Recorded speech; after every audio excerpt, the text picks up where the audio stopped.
Hello बोलो जय जोहर जय जोहर बोलो भारत माता की वंदे वंदे આજે પંચમહાલના ઘોગંબા ખાતે આ કાર્ટૂનની ભૂમિ ઉપર જ્યારે આપણે બધા ગુજરાત જોડો યાત્રા અંતર્ગત પરિવર્તન માટે જ્યારે ભેગા થયા છીએ ત્યારે તમને ઘણી બધી વાત કરવી છે, જે ઘણા બધા મુદ્દાઓ છે જે ગુજરાતના યુવાનો હોય, ગુજરાતનો આદિવાસી સમાજ હોય, ગુજરાતનો પીડિત વંચિત શોષિત સમાજ હોય, તેની સામે આજે ભારતીય જનતા પાર્ટીની ભય, ભૂખ અને ભ્રષ્ટાચારની જે રાજનીતિ છે, જે ડરાવો ધમકાઓની જે રાજનીતિ છે, એ રાજનીતિ વિશે આજે તમને ચર્ચા કરતા પહેલા કહેવાય કે આજે બલિદાન દિવસ છે 19 ડિસેમ્બર, જે આપણા વીર શહીદ જે થઈ ગયા એ રામપ્રસાદ બિસ્મિલ હોય, અશરફ અશફાકુલ્લા ખાન હોય,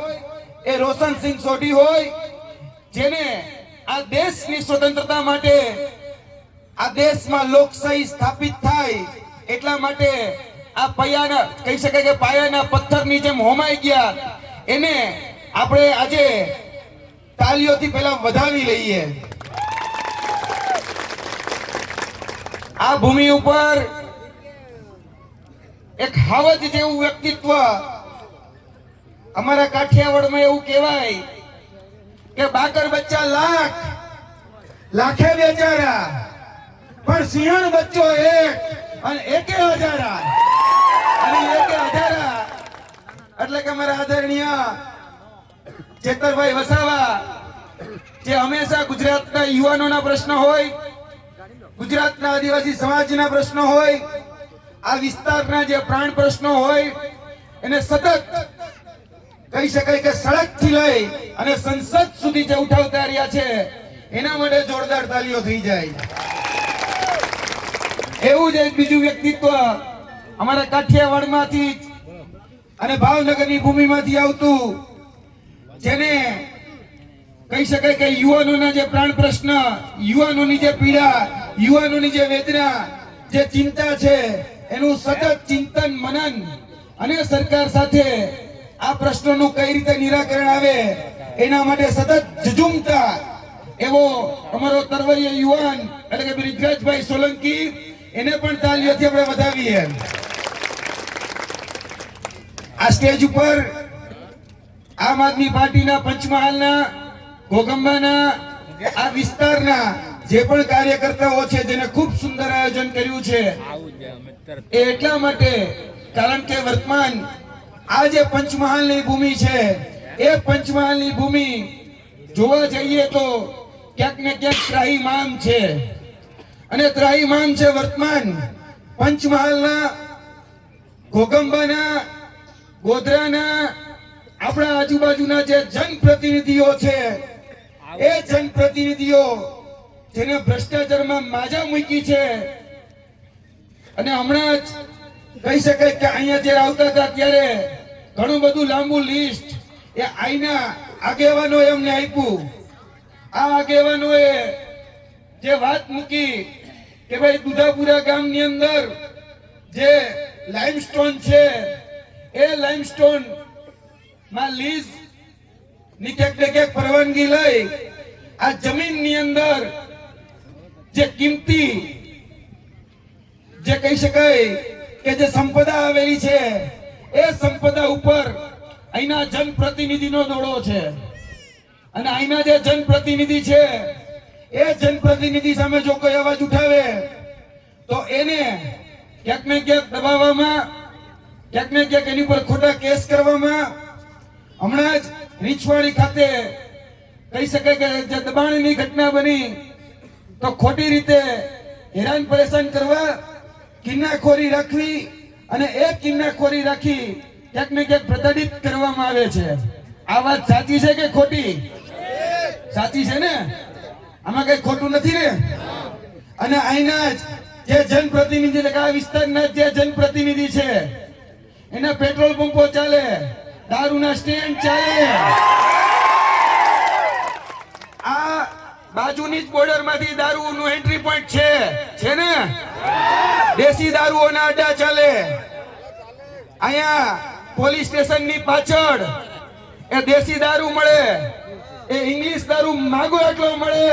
આ રોડ ઉપર નીકળો એટલો માગો એટલો દેશી દારૂ ઇંગ્લિશ દારૂ મળે. પણ જો આઈના ખેડૂતો એ ખાતરની માંગણી કરે તો એ ખાતર નો મળે, પણ ગલિયા ગલિયા દારૂ મળે.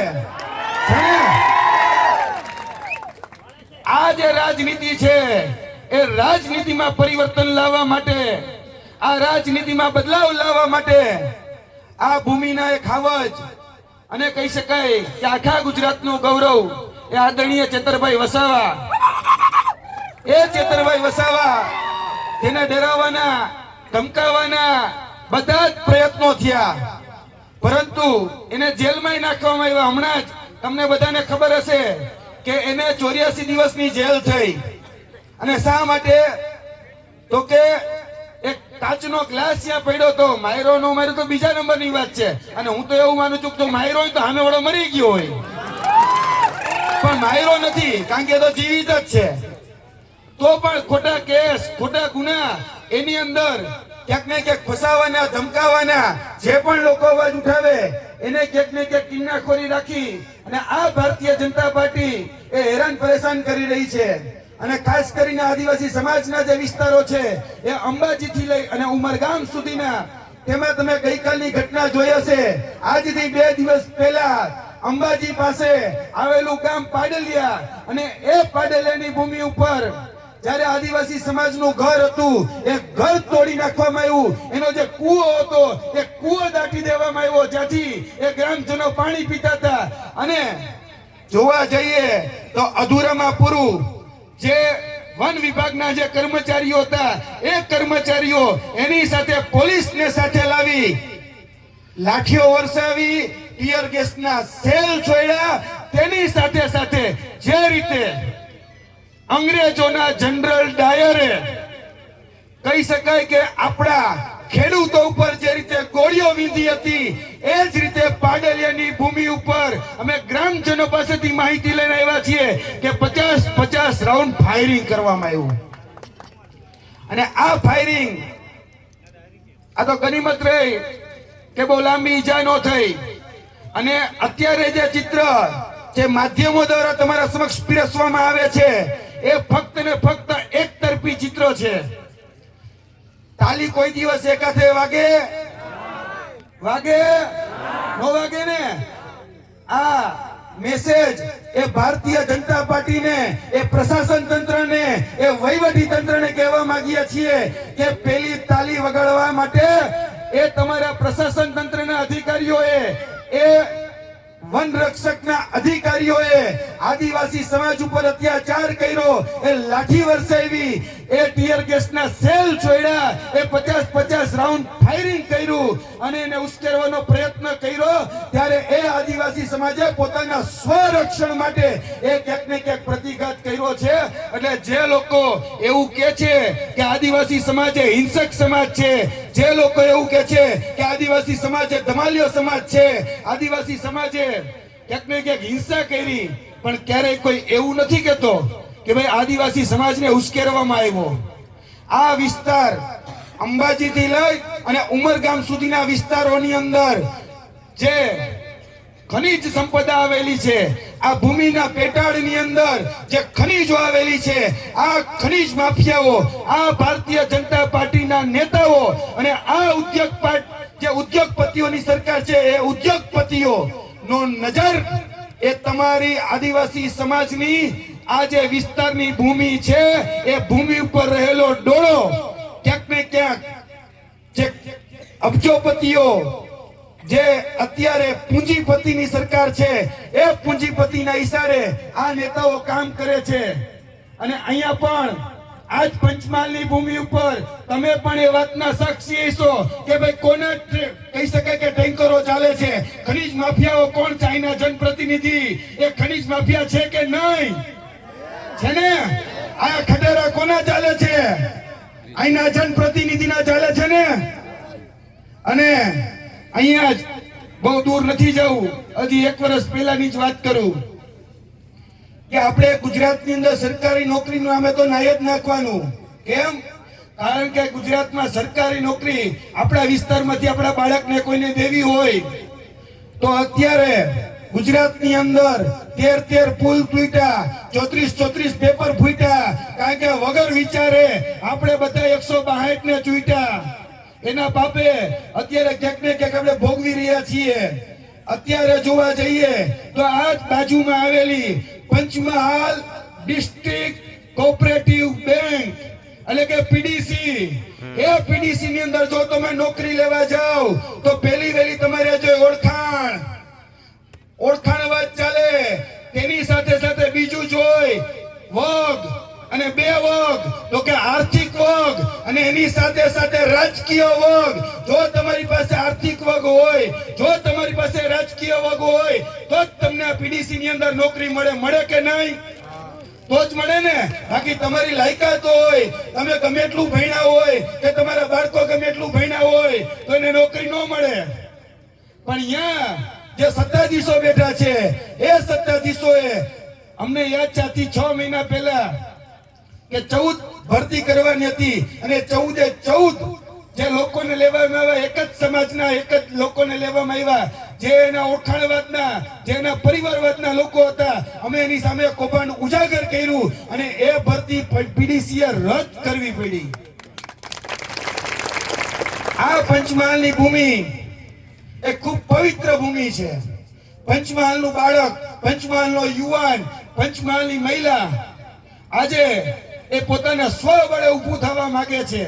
પણ અહીંના જે રાજનેતાઓ છે, અહીંની જે જનપ્રતિનિધિઓ છે, એ જનપ્રતિનિધિઓ અહીંના લોકોને ફક્ત ને ફક્ત ગુલામ બનાવવા માટે જ ક્યાંક ને ક્યાંક રાજ કરી રહ્યા હોય એવું સ્પષ્ટ દેખાય છે. ખોટું બોલું છું કયું કઈ? આ લોકો જે આ ભૂમિ છે એ ભૂમિમાં અત્યારે સૌથી વિકટ પ્રશ્ન આવીને ઉભો છે. કહી શકાય કે આપણા ઉત્તર ગુજરાત થી લઈ રાજસ્થાન, હરિયાણા અને છેક દિલ્હી સુધી રહેલો જે વિસ્તાર એટલે કે અરાવલી, એ અરાવલી જે છે એ અરાવલી ઉપર હવે ઉદ્યોગપતિઓ છે, ઉદ્યોગપતિનો ડોળો ગયો છે. અને એ ઉદ્યોગપતિઓને અરાવલી પર્વતમાળાની હેઠળ જે આવેલી જે ખનિજ સંપદાઓ છે એ અમૂલ્ય એ ખનિજ સંપદાઓ એ જોઈ છે. ત્યારે એ નેતાઓના ઈશારે અત્યારે એક જજમેન્ટ આપી અને એવું કહેવામાં આવ્યું છે કે 100 મીટર સુધી ઊંચી જે હારમાળા હોય એ જ હવે અરાવલીનો ભાગ ગણાશે, બાકીનો અરાવલીનો ભાગ ગણાશે નહીં. એટલે કે આ જે પર્વત, આ જે કહી શકાય કે સેંકડો જે નદીઓ છે એનું જે ઉદ્ગમ સ્થાન અને ઉદ્ભવ સ્થાન રહ્યું છે, સાબરમતી નદી હોય, બનાસ નદી હોય, લુણી નદી હોય, એ બધી જ નદીઓ અહીંયાથી નીકળે છે. અને આજે ક્યાંક ને ક્યાંક એ અત્યારે પોતાના અસ્તિત્વ માટે એ લડાઈ લડી રહી છે. તો આપણા બધાની ફરજ છે કે આપણે આ જે હારમાળાઓ જે દેખાય છે એ હારમાળાઓ અમે બચાવવી પડશે. કારણ કે પર્વત બચશે તો યાદ રાખજો કે આપણું અસ્તિત્વ બચશે, પાણી બચશે, પાણી બચશે તો ખેતી બચશે, અને ખેતી બચશે તો આપણા બધાનું જીવન બચશે. એટલે વધારે વાત એ નથી કરવી, પણ આવનાર દિવસોની અંદર આ પંચમહાલની અંદર એ જિલ્લા પંચાયત, તાલુકા પંચાયત, નગરપાલિકાઓની ચૂંટણીઓ આવી રહી છે. તો તમારામાંથી જ તમારું મજબૂત નેતૃત્વ ઊભું કરી તમારા પ્રશ્નોને જે રીતે આદરણીય ચેતરભાઈ વસાવા વિધાનસભાની અંદર ગુંજાવી રહ્યા છે એ જ રીતે આપણા જ વિસ્તારમાંથી આપણો જ પ્રતિનિધિ એ નગરપાલિકા હોય, એ જિલ્લા પંચાયત હોય, એ તાલુકા પંચાયત હોય, એમાં એક સિંહની જેમ ડણક કરી શકે, એક હાવજની જેમ હાકલો પડકારો કરી અને પોતાના પ્રાણ પ્રશ્નો રાખી શકે એવા વ્યક્તિને ચૂંટવા માટેનો સમય આવી રહ્યો છે. તો હવે ભૂલાય નહીં, કારણ કે આવનાર દિવસોની અંદર એ નગરપાલિકા, જિલ્લા પંચાયત, તાલુકા પંચાયતની મહત્વની ચૂંટણીઓ આવવાની છે. આ વિસ્તારના પ્રાણ પ્રશ્નોને યાદ રાખજો. આ પંચમહાલની ભૂમિ છે અને આ પંચમહાલના વર્તમાન જે કહી શકાય, વર્તમાન જે પરિસ્થિતિ છે પંચમહાલની, એમાં 50% શિક્ષકોની ઘટ છે. આ પંચમહાલની ભૂમિ ઉપર 50% તલાટીઓની ઘટ છે. ગામમાં જાય તો તલાટી નથી, કચેરીઓમાં જાય તો ક્લાર્ક નથી.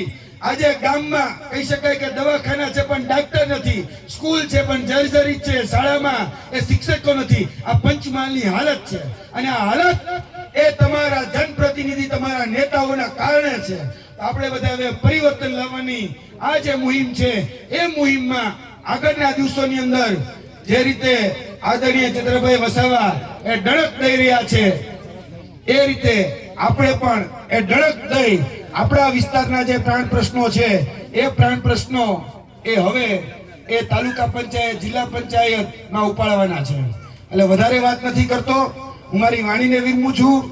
બ્રિજરાજભાઈ જેટલું આક્રમક નથી બોલ્યો, પણ કહી શકાય કે જે તમારા અમૂલ્ય અને જે પ્રાણ પ્રશ્નો જે છે એ પ્રાણ પ્રશ્નોને ધ્યાનમાં રાખજો, કેમ કે આવનારા દિવસો એ બહુ મહત્વના છે.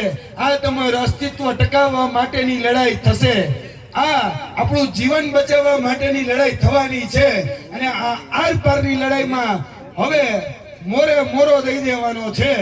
દઈ દેવો છે ને? પાકું ને?